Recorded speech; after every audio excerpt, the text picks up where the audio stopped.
All right. Going live. Hey y'all, I'm James Wright and welcome to my shop. Tonight we have with us Jeff Warsofsky. Sorry, I said it wrong again, didn't I? Jeff Warsofsky, that's okay. Warsofsky. He's just Jeff from Reed Plates. I don't know what else. I'll get it right say. one of these years. And we're going to have a lot of fun tonight talking about reed planes. Just as a quick touch base, if you are new to Wood by Wright, we do a live every Tuesday. If you are watching this recorded, you can go down in the description down below, and I have all of the questions that have been asked in the live with all the timestamps beside them. So if you want to read through those, you can jump to the questions that most interest you. If you are watching this if you're watching this live, then throw your questions into the chat, and my wife will be collating and putting those out, and we'll answer as many of those as we can. For those of you who are going to be in Atlanta, Georgia this weekend, I'm going to be down there for the Workbench Con. So I'm looking forward to seeing any of you who are going for that. If you are going to be in the Chicago, Milwaukee area, actually this weekend is the MWTCA meet in Milwaukee. So it'll be the first time in a long time I'm not able to make it to that one, which is really sad. Yeah. Sorry, I won't be able to see you there. Yeah, okay, so tonight we are here with Jeff, and he is the owner, creator of Reed Planes. So for those of you who don't know, he makes all of the adapters and knobs and things that make planes really cool and special. So such as the fine adjustment knob, the long yokes, screws that will go through thicker nuts, brass. What's those called? Knobs. Knobs, there's the word. Welcome. I think you should do a video on the various parts of a plane, how they've got different names. Yes. But for those of you who don't know, back in the 80s, he actually made hand planes. So why don't you tell us a little about yourself and what Reed Planes is all about. Oh, thanks, James. I was curious about making planes, and I had a Norris plane in my hands. Was able to use it. Was seriously bitten by the idea. I'm going to get one of these. I want one. Ended up finding one in Portsmouth, New Hampshire, in an antique store, and it was tired, and it was going to need a complete rebuild. There were some things I didn't like about it. It was going to stretch my budget well past what I had at the time, and I put it down. I came back and I said, gee, I wonder if I can make these. And many iterations and variations later, I ended up making planes because I wanted to do it. The planes that I made were mostly smoothers, 3, 4, and 5 size compared to Stanley, and I bedded them in the casting versus the wood in the traditional infill, which is true bedding the iron and the adjustment mechanisms in there. So that's what got me started. I ended up doing it, had a lot of fun doing it, and put it aside till not that long ago, and most everything stayed aside, and I started making little things to improve the planes. I want to thank everybody. People have been patient on back orders and stuff like that. The response has just been amazing. You guys are unpredictable in a great way, and appreciate all the call outs and how much fun you're having with stuff. I can make stuff that people have fun with. Boy, that's a great feeling. Absolutely. So, yeah, I made planes for a long time, and it was always in the back of my mind that someday I was going to take out these castings and start up again. And now's the time. So we're introducing it, and that's what started. And we've got some new prototypes James has on his bench there, as well as a plane that never got finished. Started 30-something years ago, and took a long time before I could finish this guy. Should I show him that? Sure. It was it was more of an experiment. Can I dovetail a piece of steel into a block of brass and make a plane out of it? And we did. We did that. It was an interesting exercise. And oh, thanks. Yeah, here. So just to give everyone an idea, the bed the iron sits on is the same piece of casting as the sides. Yeah, there was actually a opposed to being solid piece something of brass. It was that one was not a casting. That was This one just wasn't a a casting, piece. No, that was just a piece of brass. And we and made sliding dovetails. That piece of on the base, the sole just slid in from the side. Very fussy, accurate machine work needs to be done. That'll take very close inspection, and you'll see how nice that came out. No real peening, and it was an experiment, but it sat. When designing a plane for me, there's a visual component to it, and that one sat because it was an exercise in putting dovetails into brass, and I didn't quite have all my thoughts in order when I did that. So it sat, and it became a test bed for some ideas. A couple times I pulled it out, put it back, pulled it out. Last time I pulled it out, it was going to get finished, and I tested some ideas on what I wanted to do. A bevel up plane, getting a throat real fussy and stuff with a fixed throat is quite a challenge from a fabrication standpoint, and people come to expect a very, very tight throat for a very fine plane. Understandable, but I didn't quite get what I wanted out of that, so I had a design challenge. What if I simply made a couple of shims that sit underneath the blade that's sitting there? There's no reason I can't have an adjustable throat. It was an idea I wanted to explore. How well would this work? What would happen if I did that? They're very thin shavings. You don't need to move it very much. And took some brass shim stock and made a couple of one. That's the R. R stands for ridiculously tight. It's a kind of a plane maker's technical term. As opposed to just straight tight. T would be tight. Thank you. Yes. My coding system is now known. So, James, when you grab a couple of planes, say a standard jack plane, a number 5 that you'd have, and maybe a plane that you would do fine finish with. How thick are your throats? Just random. Where are your planes set up? So let's see. This is my number 4, and this is the one that it's not really set up for smoothing, but this is probably the one I use more than anything else. And the mouth on that one is here. I got a feeler gauge for it. So let's put in. What are we at? 2.4 hundredths. It's a lot bigger than that. So it's probably somewhere around 3 hundredths. Let's put in, that would be at about 5.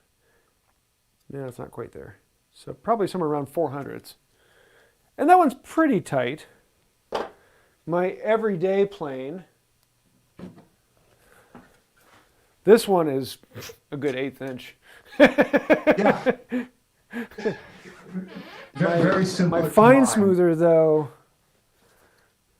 this one here, this one has the adjustable mouth, but I was actually interested to see where I have it because I was actually using it earlier today to do some really difficult grain on some you sycamore. disappeared, my dear.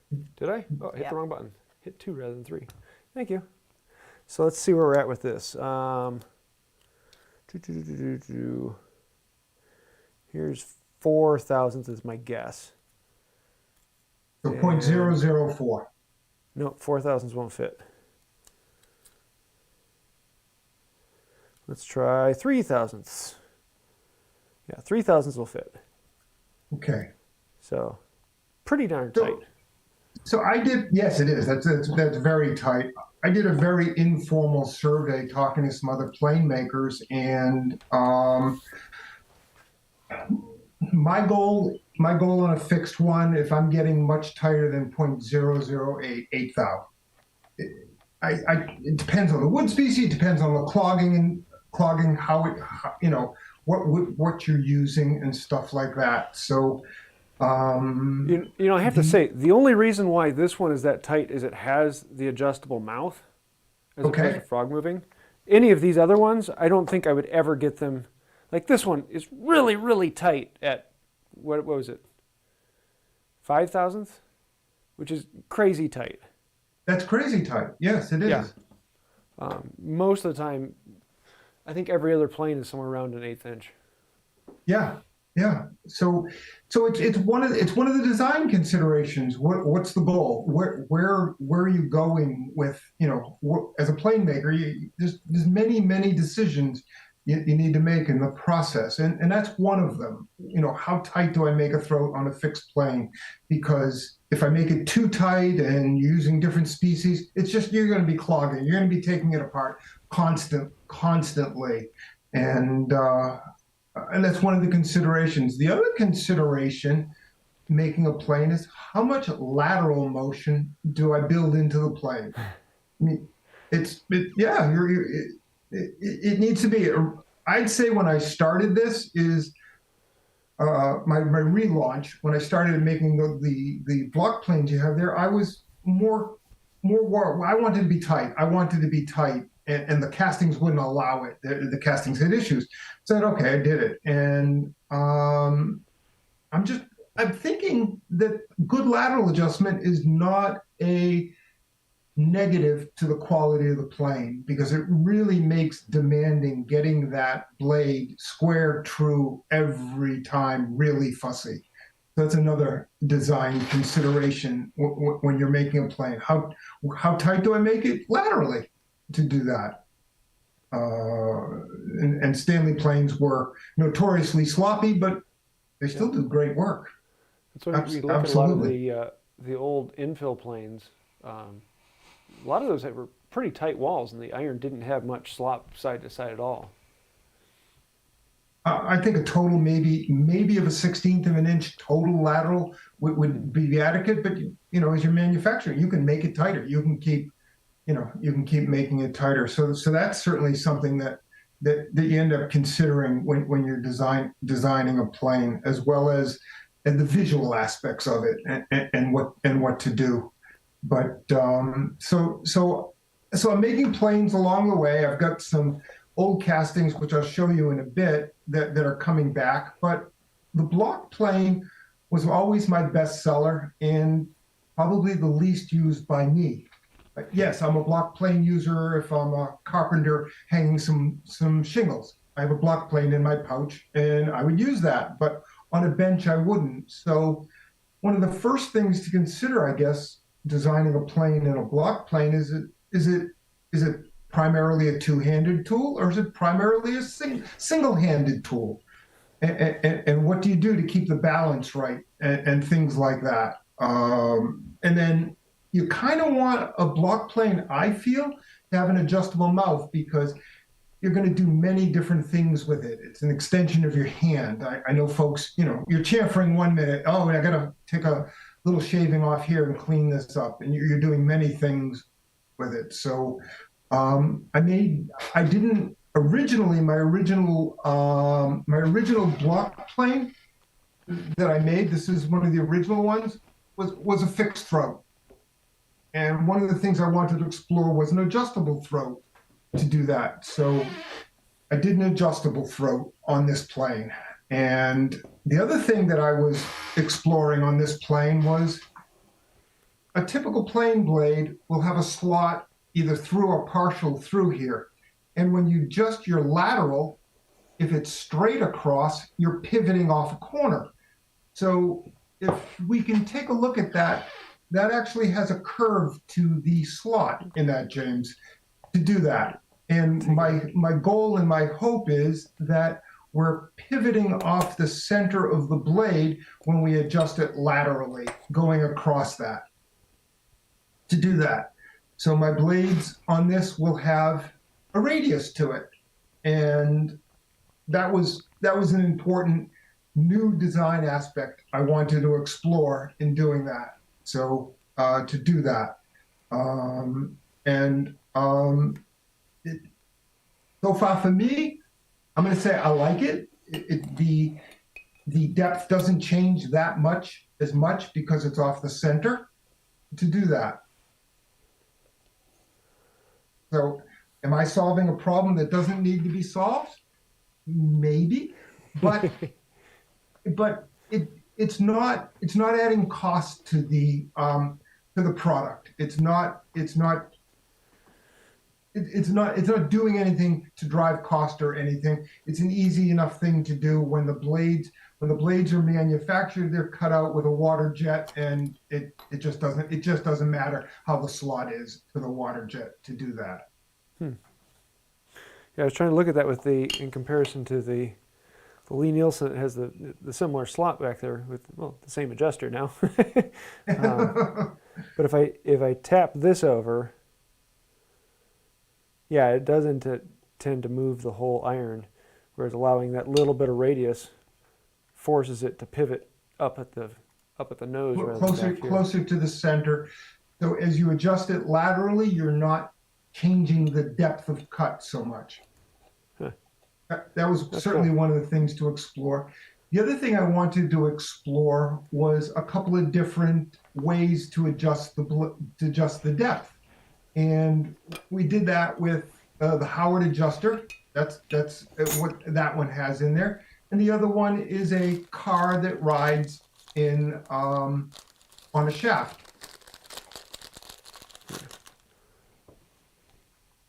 So for these prototypes, I wanted James and to be able to pop one in and pop one out. So I simply put a pin, to lock it in. So when you just hog down that on a bit, and that will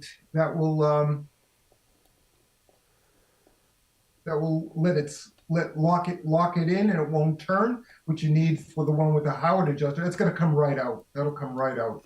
To get it out, you gotta pull it all the way out. There you go. That's it. And then now I don't see this in production at all, but this was something I needed to explore for these prototypes to do that. And I wanted to have a system to do that. So that was part of this evolution to solve that. I'm also exploring the idea between a machine knob and a cast knob. The depth adjustment knob is a cast bronze knob, and not sure which way I'm going to go. And I kind of have a bit of a failure in the knob that James is having, because the force needed to keep the cap down is considerable. It really is. And the geometry is my visualness is you're gonna get your fingers in there. It's just not. I'm not happy with that quite yet. I might go bigger, because that'll give us more force. Maybe my arthritic hands aren't so much, but these prototypes need to tell me that. I don't want to go so big that it's distracting visually. I think I could go a little bit bigger, but these are things that are in my mind as I'm doing some things to show. And for the depth adjustment, I didn't want it to be obvious as to what happens. I wanted it to be subtle and sort of hidden. So the throat adjustment. So there's a very fine screw in there that drives a car back and forth that moves the piece of steel in the sole fore and aft, and it's held in with a screw. Here, let me grab that. Oh, where'd it go? Oh, there it is. It's like I had the screwdriver here a moment ago. You just have to back. You might have to back off a little on the hold down screw,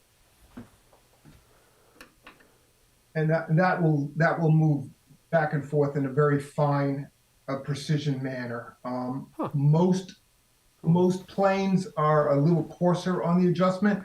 I wanted to see what I could do for a finer adjustment to do that.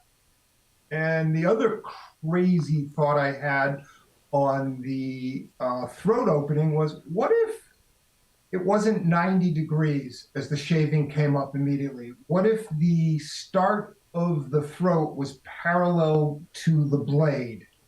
So there, if you look closely, James, you can see a small chamfer on there. I don't know if it'll Back show this up up in a the moment. camera that well. I think I can get But that.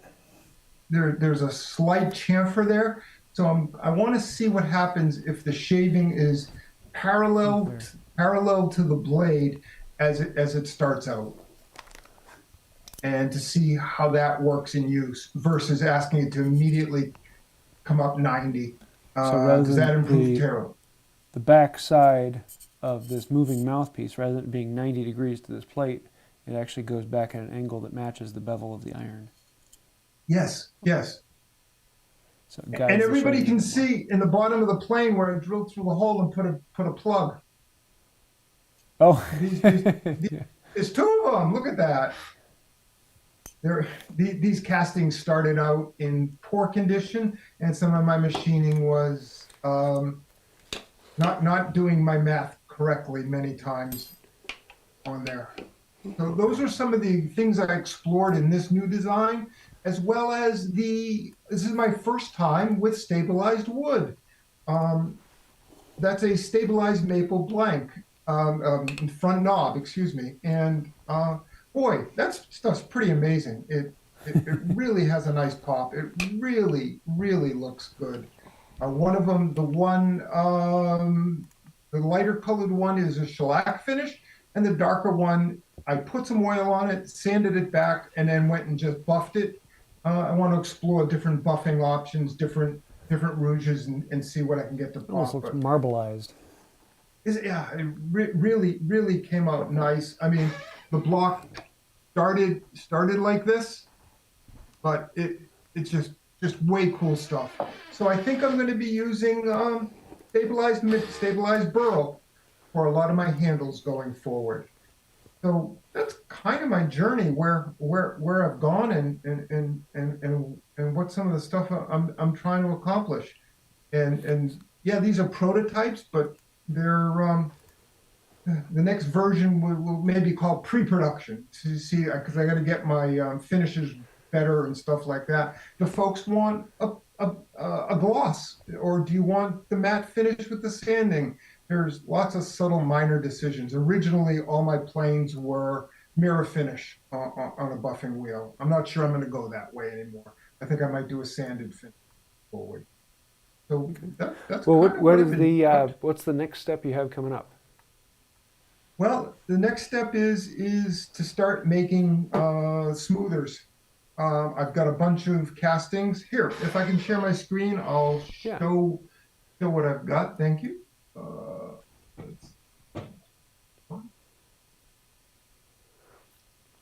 The castings are. So this is a bunch of bronze castings I never finished. Some cast iron planes that never got finished. Some will say NG on them. There's some issues with some of them. I've got a couple of other bronze ones that aren't in this display that are most of my problems were it's a fixed throat. I wasn't thrilled with the throat, but I'm using a blade from Lake Erie Tool Works that is just amazing, and it's a bit thicker than I originally was using. So I'm hoping to salvage some of these. We'll see how many get a serial number. I'm just not sure right now, but that's what I'm. Those are all. My machinist friend is doing the rough machining on these, getting them down to size, and I do all the finish work. I find it much easier. It takes me too long with my machinery to bring these castings down. But these are well seasoned. They're from the 1980s. So these castings should. Yeah, some of those planes are as old as I am. I was gonna say. They should be fun. I'll show you another image. This is some of the other stuff I've played with. I've made some true infills over the years. These have real patina because they've been sitting on my shop floor in a box. And this is a bronze one that I have NG written on it. I'm not sure why. This is my daily user, a block plane, and a test plane. I'm gonna try to drive James totally crazy, guys. Wish me luck. Yeah, that plane is actually the reason that Jeff and I started doing things together. Yes, yes, it is. That's a good point. So variable angles, test, test, test, test, test. We'll see what this Franken plane does. Got some more machining to do before it's in James's hand, but I think it might actually work, James. I'm optimistic. Yeah, for those of you who don't know, we're trying to find out. There are lots of theories about how a smoothing plane actually smooths with detailed work. You can flip it over to the split screen, babe. I'm good. And so the question is closeness of chip breaker, fineness of cut, tightness of mouth, angle of the iron, and what combination of those actually do what. And throw a skew in there as well. Let's throw a skew in there as well. You know. And so then, how do you test all of these variables and actually be able to do put a number on it, so you can say this one is this good and this one is this good, and at what comparison and in what woods. And yeah, it's a crazy amount of testing that's coming up. It's going to be a really beautiful spreadsheet. And I want everybody to know this is the second version. The first version failed. The first idea James and I had, we machined up some stuff, tried to do some stuff, and it absolutely would not work. So I've we've got been this tossing to forth work. back ideas on this for what, 3 years, 2 years now? Oh, at least, yeah, 2.5, 3 years. Yes, absolutely. So that's kind of what I do in my fun spare time. Well, you want to open it up to a few questions? Oh, Looks I'd like we love have to. What do quite a folks list want of to them. know? What we got, babe? Hang on one second. So I'm going to kind of pull these out of order a little bit.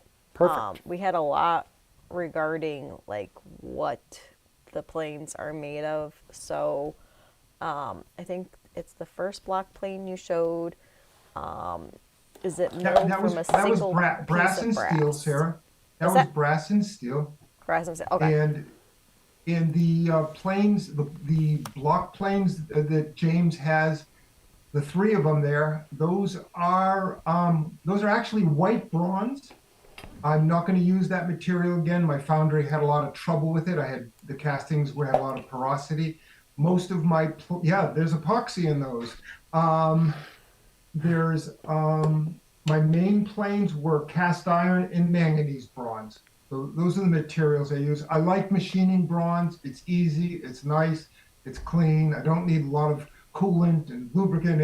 It's a pleasure to do, and you can use hand tools on it. A hammer and chisel can help quite a bit, actually. Let's see. Dennis Meko wants to know, is the blade steel made in the U.S.? Yes, it is. I'll be using Lake Erie Toolworks blades made by Nick Dabrowski, and he does just an awesome job. They're just a really awesome tool. Oh, you've got one of the smoothers. Yeah, well, this is the one I was doing some testing with. And for those of you who want to know, I'm going to be doing an update to the plane iron test because Lake Erie Toolworks, he's messing with some really interesting steels and going into newfangled things. And I have been seriously crazy impressed with the test on this one iron. So I have a couple others coming, and we're going to be updating the spreadsheet. So yeah, there's some very interesting things coming out of Lake Erie Toolworks. He does a lot more than plane blades. Please check out his website. But yeah. So yes, that's what I'll be using. And then there was a question of how many planes can be cast in each mold. Currently, I'm using investment casting. So I'm doing one at a time. That's what they do to do it. I've got a very small foundry. If when I was making the old castings that you saw from the 80s, they were sand cast. I had one pattern, it was in sand. They would use the pattern to put into the sand 3 or 4 times. I don't remember what that is called in the sand when it's just done. They did that, and they poured them in. They're very rough castings, as you would see. If my planes are successful and I'm going on, I'll probably like to stay with investment castings because I can keep my tolerances tighter and have less machining to do if I can get them out of the foundry in a reasonably straight, untwisted, no porosity, all the problems you'll have with castings. So there'll be a lot of failures, but that's my goal.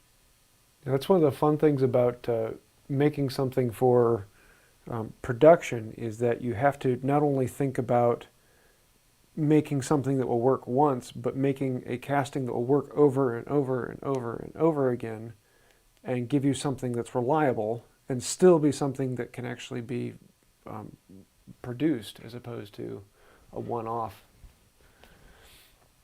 Yes, the failure rate in castings when I was doing it was maybe 1 in 6 was junk. I couldn't get a plane out of it. I really would like to improve that, but we'll see. It's going to be a learning experience. Let's see what happens after this batch. That's pretty much down the road a bit. Let's see, some more specific to the plane. Dad Gamet asked, what is the price point for your planes going to fit into? Oh, that $1 question. million. Oh, yes. I haven't settled on it yet. Sorry, I haven't. I'm not here telling you what it's going to cost. I need to understand a few more of my costs and do that.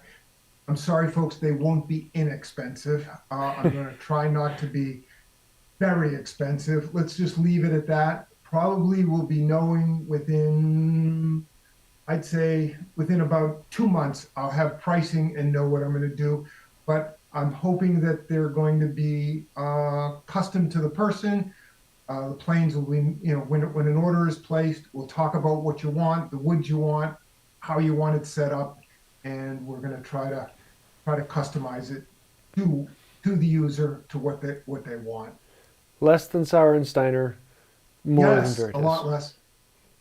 That's what I'm hoping. He does amazing tools, amazing planes, please. But I don't see it anywhere near that. Ken Holte, no, he does also amazing stuff.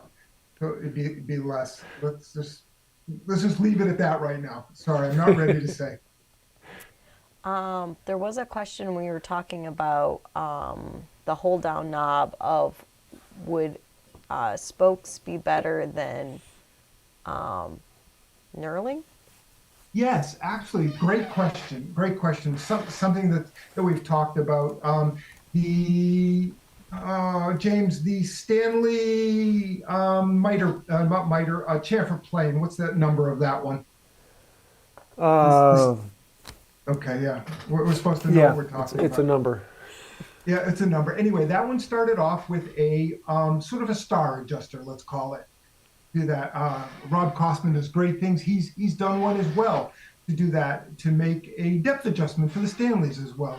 He's doing that as well, and that's a design that certainly comes to mind when people think that. I'm a more visual designer, and I don't know that I want that as a visual design. So I'm going to be casting up some knobs that are much more rounded in their knurling, bigger. I've done some that are on my pinch rods, have that style, and I'm going to explore that and see what happens and what's doing with that. So I haven't gone quite that way. The current, you can see how that's a little different knurling pattern on the outside. It's more rounded. I'm going in that direction versus the sharper that I did on on that one. And the other thing is if I change the geometry slightly, and maybe increase that to an inch diameter, that'll give me 25% more force to use to do it. And so, yep, there's a lot more that needs to be done there. It is a consideration for the star, but not high on my list of things I want to go to yet. Can I just say I never had heard the term knurling before tonight? Really? Oh. No. I was like, well, where is that? Let's see. Going back to the knobs, there was a question of the shellac. Would that have issues with sweating? I hadn't thought that through so much. It would be shellac finish with a paste wax top coat. Don't know. Good thought. I don't know. I'm leaning more towards a buffed finish, but I want it to show a little lighter, not so dark in the maple. And maybe that's my techniques. I want to get some buffing wheels that I only use for wood, only use for the stabilized, and try a couple of the different the rouges. Maybe white would be better. James, you got a thought on what might buff that clearer? Well, I mean, for me, I like, especially if it's stabilized, you can just polish the wood and put a little wax on it and call it good. Yeah. But I mean, a lot of people love shellacked totes and knobs on planes. I've never had any problem with the sweat on it. I personally don't like the feel of it, but you know, that's one of those personal things. Everyone's different. Yeah. Wait a minute. People are going to use my planes. They're not going to sit on a shelf. Oh my gosh, the stress. Make nice little display boxes for them. Yes, that looks nice. You had some fun with Yeah, that. speaking of which, didn't we're going to talk about this at the end, so stay tuned. All right. I'm going to now kind of just go through the questions when they came Cool. through in the chat. If you answered it at some point in the talk, I'm sorry. I just was busy pulling them out. So the first was, when producing these planes, is a CNC used, templates and hand tools, and how do you ensure consistency and quality? I think you kind of answered that. Sure. Most of it is done on a standard mill, and most of the finish work is done by hand. I don't have a surface grinder. I need the lap things. So I do it the way you would flatten your plane. Granite, sandpaper, patience, and time. That's how I get my finishes. It's a lot of handwork. I will say, to get a better finish on my plane irons, I'm pretty sure I'm going to design and build an automated polishing system, and stay tuned. We'll have some fun with that in the future, I hope. Because the Lake Erie tool, by the way, the Lake Erie Toolwork planes blades were incredibly flat. And I was just really thrilled. But I want a little bit more mirror polish on the back. So we'll see. Let's see. Why was casting chosen over steel and bronze dovetails infill plane design? Oh, excellent question. The bottom line is wood moves. Now, I didn't know about stabilized wood back then. If I was going to do a true infill today, I would use stabilized wood, and it would hold up better. One of the things that bothered me about the Norris that I was using is it was sloppy. It was worn. So one of my primary designs when I'm going forward in a plane is I want it to be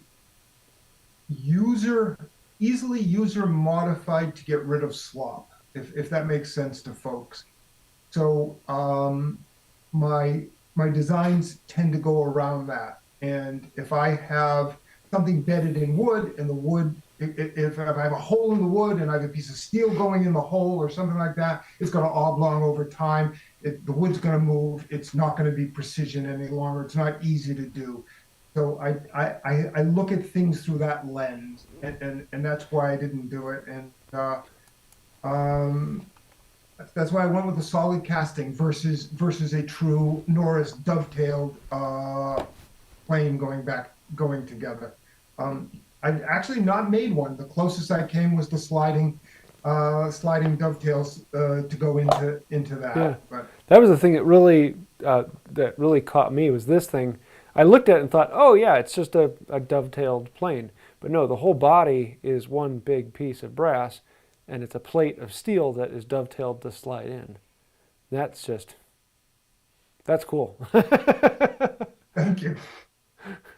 I did make one plane with sliding dovetails for the slide to go on the sole. I did make one of those once, just to play around with an assembly method.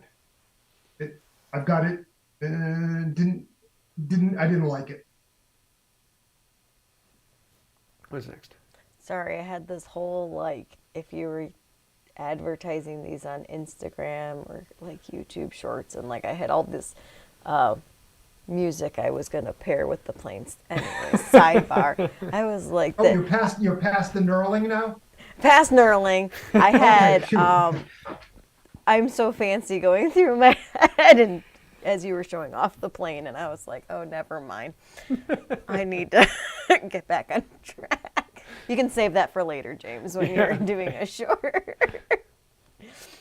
Let's see. Dennis asks, how flat are the soles of the planes, and how do you make them flat? Flat enough. I make them flat the way you make them flat, granite and sandpaper, different grits, and plus or minus 0.0015. That's my goal. I put a very quality straight edge and a feeler gauge on, and that's my goal for getting flat. It takes time. It does take time to do that. But that's what I go for. All right, let's see. Alex wants to know, will this be at Handworks? I'm not sure I understand the question. Are you going to Handworks? No, I'm not familiar with Handworks. You're not familiar? Okay, advertisement time. Handworks, for those of you who don't know, is the big hand tool event in the world. I'm sorry. Yes. And so it's an entire town that suddenly turns into hand tool mecca once every two, used to be once every 2 years, but it's been now since 2017, since the last one. And so, yeah, all of the big name hand tool people are there. You can go and play with tools and use tools and talk to people about tools and buy tools and see old tools and see new tools and have fun with tools. But yeah, it's in Amana, Iowa, September 2nd through the 4th. Handworks.com. I'm going to have to make sure I check that out. Thank you very much. That sounds like fun. Yeah, Rex and I will actually be there. We're going to be doing a meetup together. So stay tuned for information on that as well. Jeff has a new thing to put in his calendar. Let's see. Okay, Jeff, this is a question for you. Andrew Gonzales wants to know, did you start as a woodworker or did you always know some metal work? And any tips for a woodworker that finds themselves working with more metal? Great. I started as a woodworker. I approach metal as a woodworker because I'm a woodworker. I did have great benefit in my brother is a manufacturing engineer and would tell me how to do things hoping I'd go away. And I kept coming back with more questions and he kept answering. So that's kind of how I learned. If you're going to do things with metal, a lot of your metals can be manipulated with tools and techniques you already have. A blunt chisel can do lots of things in metal, the softer metals, and there's lots of shaping you can do. I do 3D modeling. I send my stuff out to be 3D printed. I hand the 3D prints to somebody that casts them, and I get the castings back, and then I clean them up. Or some of them I don't. Bronze is very easy to do things with. So I would start there. Brass is easy to do things with, and some of the soft steels are very easy to do things with. So that I've would actually be done my a decent amount with aluminum, and aluminum you can plane it, and yes, just yes. about any tool you have here, you can work on it, and it's just so much fun. So I found make metal to be things, very yes. forgiving, though. You can add to it, you can subtract from it, you can stretch it, you can bend it. Um, Wood is just, it's there. you, you can't do anything more to it. You can subtract from it, and that's it. Yes, yes. All right. Let's see. Sean wants to know any chance a frog. Let me start that again. Any chance a frog wedge could be made for a Stanley #3? Yes. You would simply need to cut it to length, left and right. You'd need to reduce some, and you might have to change the hole pattern a little bit. The bronze castings are user. You could mess with one. I haven't set one up, but if somebody wants it, I'll spend a few minutes and tell you the dimensions that need to happen to come out. I don't see that as a terrible Yeah, we've had problem to a few do. people modify them, as you can, because you only need to file off. I want to say it's only like just over a 16th off of either side to make it fit in between, and then you can come Yeah, with a rat tail and just move the hole over a little bit for the screw. sure. But yeah, there have been a couple people who've modified them for it. There's actually, I know of one person who also modified it to fit in the 5.5. Because Oh, okay. you just have to move the holes over a little bit more.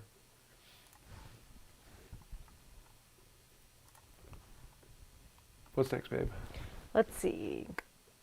Um,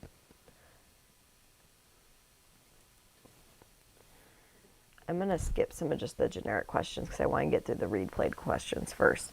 So Idle Hands noticed that the mouth on the reed planes shown are more in the middle of the length of the plane compared to a usual block with the mouth closer to the front. Is there a reason for that?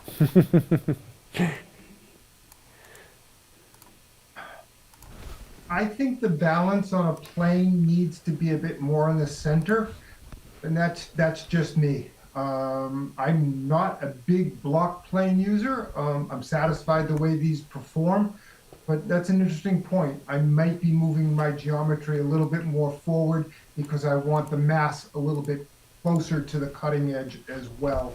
And I'm also thinking of, is that a two-hand plane? Is it a one-hand plane? We chatted about this. So what's a solution? One of my solutions is, what if I had a series of holes where the hold down works? You could maybe 2 or 3 holes. Holes are easy, not a big deal. And you could then move the cap a little closer or a little farther away. A couple things I'm thinking about to do. But James, let me know if the position of the blade more to the center is something I need to consider. Yeah, that's one of the things I was wanting to play with. So those of you who don't know, these 3 are for testing purposes for a few people to experiment with and see what comes out. But yeah, I was talking with someone about that. I don't remember where it was. And that, if you look at most planes, generally the mouth is somewhere between a quarter of the way down and 1/3 of the way down on almost all planes. And then you ask someone, why is that? And the answer is because that's the way it's been done. And I haven't found a good answer for that one yet. And so I'm interested to try this one because they're not quite halfway. I would say they're like what, 2/5 of the way back. Yeah. So it'd be interesting to play with. It is, and maybe a little bit more on the front of the plane connecting to the wood versus the, I don't know. We'll see. That's what we're doing here.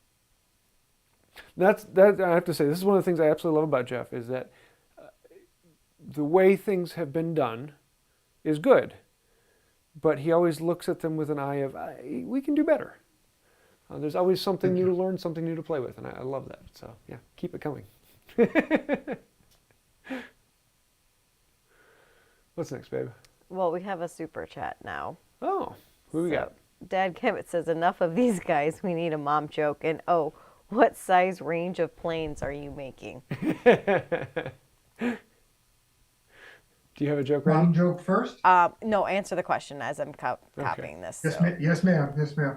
I'm gonna make a block plane, a number 3, a number 4, and I will have 2 number 5s coming out. Whether I make them again, I don't know. They're a tremendous amount of work to do those, and they're a bit like an There's a lot of aircraft body there. carrier, and they're quite heavy. That's the other thing we were asking. You know, is this a number 3, or is this a block plane?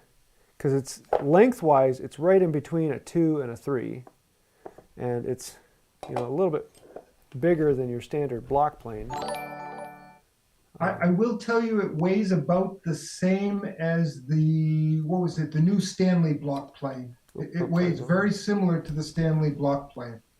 Yeah, because you got the Lie Nielsen in there. For size Yeah, it's a smidge bigger than all of them. Yes. Yeah. So I'm really looking forward to it, because I'm going to put this through the paces the next couple of days and try it out. What we got, babe? What's the difference between a president and an actor? There's a difference? What is it? One leads the land and the other lands the lead. Ooh. Nice. What's the difference? That only applies to governors, James Loyal. Not presidents. Anyways, they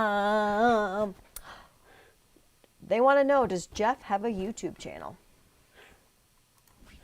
No. He does have Instagram, though.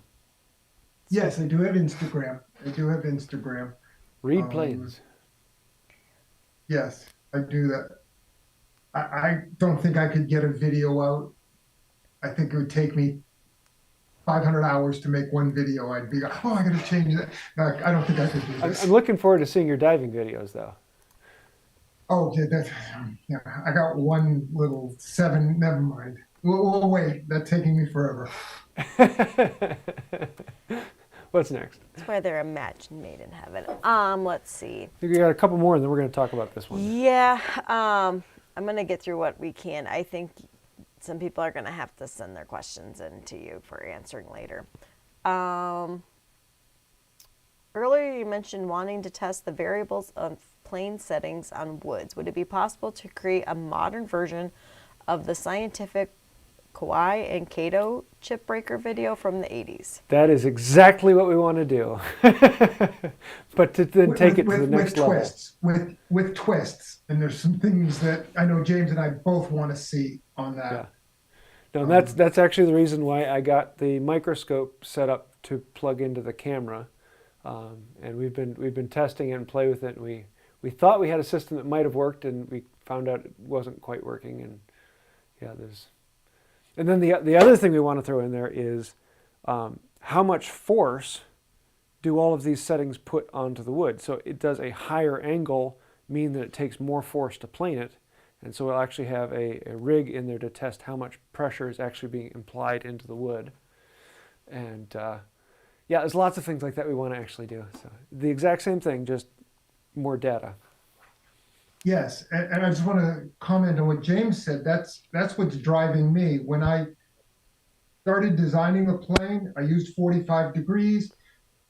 I chose not to explore the different angles, the 50s, 55s, whatever. But there has to be a different sweet spot for I don't want to call it a smoothing plane. Let's call it a finishing plane. That last little bit of finishing. So yeah, it's important to find out. Yeah, I'm looking forward to overlaying the graphs of the pressure curve to the amount of tear out and then the angle choice in there, and just seeing where do these lines intersect. Yes.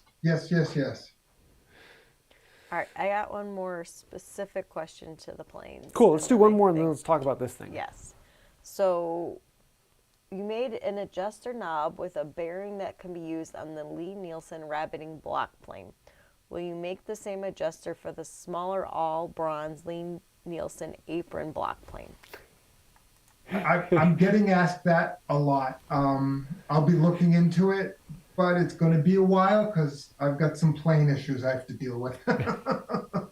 Yeah, the only reason that he got into making the Howard adjuster is because he wanted to stick it in one of these. That was one of the main He sent me an email reasons. one day and said, "Hey, do you think other people would want one of these?"